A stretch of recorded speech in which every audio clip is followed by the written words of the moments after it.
अस्सलाम वालेकुम वरहमतुल्लाहि वबरकातुह।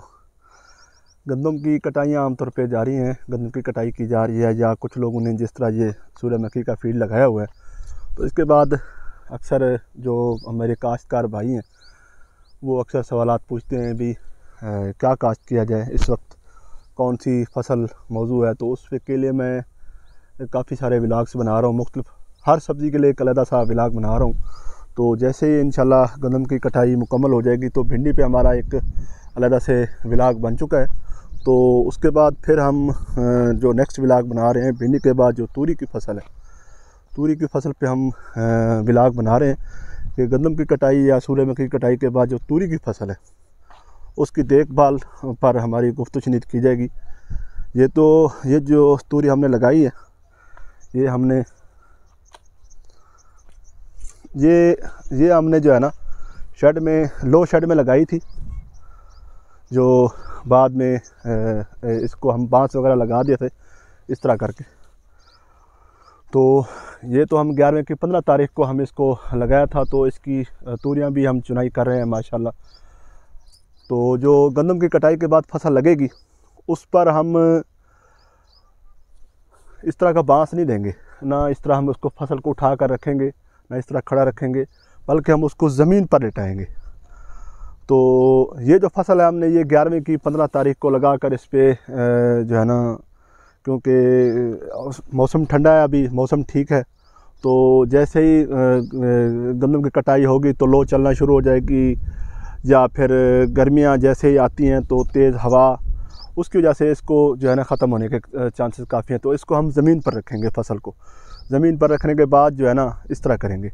अब जो 11वें की 15 तारीख की फसल जो लगाई गई है, या जनवरी में जो लगाई गई है, उसको आप इस तरह का बांस कर सकते हैं। इस तरह का बांस करने के फ़ायदे ये हैं, सबसे पहली बात तो ये है कि आपको कोई भी पेस्ट है वो बिल्कुल सामने नज़र आता है। जिस तरह ये देखें, ये सुंडी है, ये मैं आपको दिखाता हूँ, ये आपको दूर से नज़र आ रही है बिल्कुल।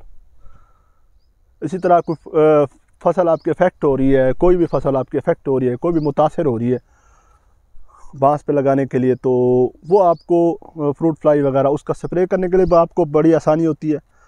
उसके साथ साथ स्प्रे करने के साथ साथ कोई भी आप उसकी चुनाई बहुत आसान होती है। अब आपकी ये चुनाई करना चाहें आप इसको, तो ये देखें, ये तोरियां हैं, यहाँ से किसकी चुनाई करनी है और कैसे करनी है, ये देखें। अब ये चुनाई के लिए तैयार है, ठीक है, इसकी आज इंशाल्लाह चुनाई हो जाएगी। और इस तरह ये भी चुनाई के लिए बिल्कुल तैयार है। तो इससे नंबर ऑफ प्लांट हमारे काफ़ी, अब ये भी चुनाई के लिए बिल्कुल तैयार है। ये देख सकते हैं आप, नंबर ऑफ प्लांट हमारे बढ़ गए। हमारी पैदावार भी हम 1 एकड़ से 3 एकड़ की पैदावार ले रहे हैं। लेकिन गंदम की कटाई के बाद हमने इसको ज़मीन पे बिछाना है, यानी कि एक बेड यहाँ से खेल निकालना है, फिर ये वाला स्किप करना है। कम से कम 10 फुट का वक्फा होना चाहिए, जहाँ पे हमने इंशाल्लाह ताला जो है ना खेल निकालनी है। ऐसे खेल निकालने के बाद फिर इधर से भी और इधर से भी कम से कम जो है ना इसका जो बेड है, बेड का फासला हमने 10 फुट रखना है। 10 फुट रखने के बाद इसमें जो शुरू का जो मैनेजमेंट प्लान है, शुरू का मैनेजमेंट वो ज़रा टाइट होता है, वो ज़रा सख्त होता है, उस वजह से कि शुरू में जो पौधा होता है उसको थ्रिप्स जो चेक की जाती है आमतौर पे।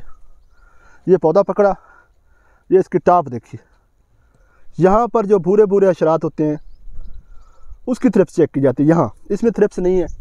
उसके बाद जो है ना शुरू में जो मसाइल होते हैं आमतौर पे, थ्रिप्स के बाद जो सब्ज़ तेला होता है, सफ़ेद मक्खी होती है, उसको अच्छी तरह जो है ना देखा जाता है, मैनेज किया जाता है। अगर शुरू में अगर आपकी फसल वायरस हो गई, थ्रिप्स आ गई, सफ़ेद मक्खी आ गई, तो या सब्ज़ तेला हो गया, तो आपके जो है ना वायरस छोड़ देते हैं सब्ज़ तूरी में। तो सब्ज़ तूरी को उस हिसाब से देखना पड़ता है। शुरू में इसको अच्छे खाद प्लान के साथ चलाया जाता है। हर किसी का अपना तरीक़ाकार होता है। शुरू में जब आप इसको अच्छा खाद प्लान देंगे, इस पौधे को स्ट्रांग कर लेंगे, पौधे को बीमारी से बचा लेंगे, तो आपकी 30 से 35-40 दिन के बाद जो है ना चुनाइयाँ आपकी शुरू हो जाती है। 40-45 दिन के बाद अच्छा सा सीड, कुछ लोग देसी भी लगा लेते हैं, लेकिन अच्छा आप हाइब्रिड कोई भी लगाना है। प्लांट से प्लांट जो फासला रखना है आपने, वो तकरीबन 1.5 फुट रखना है। और जो बेड रखना है वो कम से कम 10 फुट 8 फुट कम से कम होना चाहिए। अगर रकबा बहुत ताकतवर है, बहुत अच्छा रकबा है, तो आप उसका फासला बढ़ा सकते हैं, आप 12 फुट पे भी ले जा सकते हैं। उसके बाद इस पर जो मसाइल आने वाले हैं, खाद प्लान आपने अच्छा देना है। नाइट्रोफास DAP शुरू में दबा के देनी है, पोटाश दबा के देनी है। आपने इसको पोटाशियम सिलिकेट अगर मिल जाए तो वो स्ट्रेस को ज़रा निकालता है, वो आपने बहुत अच्छा देना है। उसके साथ साथ जो है ना, इसको शुरू में आपने फ्रूट फ्लाई के लिए काफ़ी अच्छा कंट्रोल करने की कोशिश करनी है। अब क्योंकि टाइम दोपहर का हो चुका है तो फ्रूट फ्लाई इधर है तो नहीं, तो कुछ लोग जो है ना सरफेट फ्लाई आती है, सरफेट फ्लाई को जो है ना फ्रूट फ्लाई बनाकर स्प्रे करना शुरू कर देते हैं। तो यहाँ पे सरफेट फ्लाई भी क्योंकि दोपहर का टाइम में नहीं मिल रही, मैं नेक्स्ट मूवी में आपको इंशाल्लाह ताला सरफेट फ्लाई और फ्रूट फ्लाई की पहचान के बारे में बताऊँगा। तो मेरा मशवरा ये है, गंदम की कटाई के बाद जो फसलें आप लगाते हैं, भिंडी का भाई एक अलग हमारा विलाग बन चुका है, तो तूरी बहुत अच्छी फसल है, बिल्कुल इसको लगाना चाहिए।